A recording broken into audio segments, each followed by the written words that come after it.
शक्तीपीठ महामार्ग रद्द व्हावा आणि सरकारला सद्बुद्धी मिळावी यासाठी आमदार सतेज पाटील आणि स्वाभिमानी शेतकरी संघटनेचे नेते राजू शेट्टींनी आंदोलन केलं आणि विठुरायाकडे साकडं घातलं। शेतकऱ्यांच्या उपस्थितीमध्ये हे आंदोलन करण्यात आलं। गरज नसलेला शक्तीपीठ महामार्ग सरकारनं रद्द करावा। सरकार जनतेचं ऐकत नाही, विरोधकांचं ऐकत नाही, मग आता विठ्ठलाचं तरी ऐकतं का हे पाहूया, अशी प्रतिक्रिया आमदार सतेज पाटील यांनी दिली।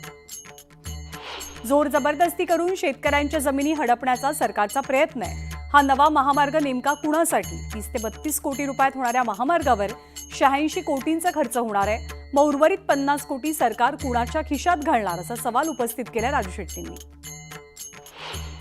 दरम्यान सरकारची भूमिका स्पष्ट आहे।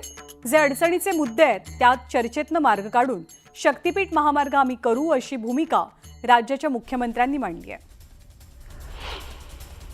कुणाल कामरा आणि सुषमा अंधारेंच्या विरोधात हक्कभंगाचा ठराव मंजूर झालाय। सोमवारी या संदर्भातली नोटीस काढण्यात येईल।